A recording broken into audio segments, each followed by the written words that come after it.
I recently stumbled upon this video of this guy making a giant sledgehammer-sized smasher out of old pistons and some chain, and I figured, hey, I have some old pistons lying around. I could make something like that. Now the problem is, I just learned how to weld literally 2 days before starting this project.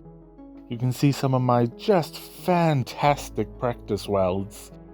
But I mean, I'm sure it'll be fine. First step is to clean up these grimy old pistons. Perfect, now that everything's nice and clean, we can... Ah, shit.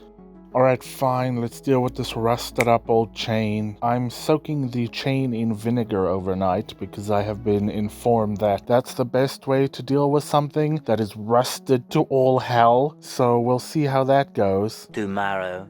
Coming back the next day, it actually worked pretty well. The vinegar was foamy when I showed up, and the rust just came off with a simple brush. It really reminds me of a science experiment we did in school, where we would take coins and dip them in acids, and the acid would be strong enough to eat the dirt, but not strong enough to eat the metal of the coin. So I've cut these grooves into the bar that our hammer head is just going to sit in, and then I will weld it all up. We're making progress. I can definitely tell which side I started on, because one of these sides the welds are a lot more fucked than on the other, where I started to get the hang of it. 6.5 hours later. First hammer is officially attached. Look at those fucking fantastic welds. We brought the chain all the way up and attached it here on the side. This thing has been a massive pain in the ass to attach.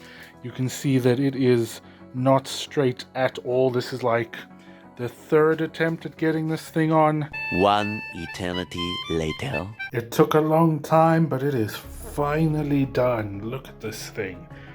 It's quite big, quite heavy as well, surprisingly, because they're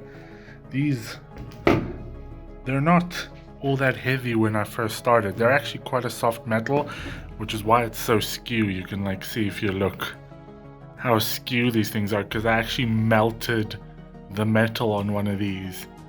But you know, I just learned how to weld, so that was kind of expected.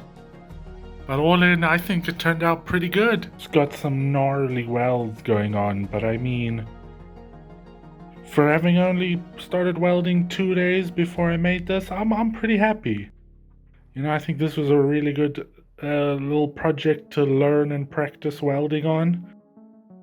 And I don't know what I'm going to do with this, but I have one now.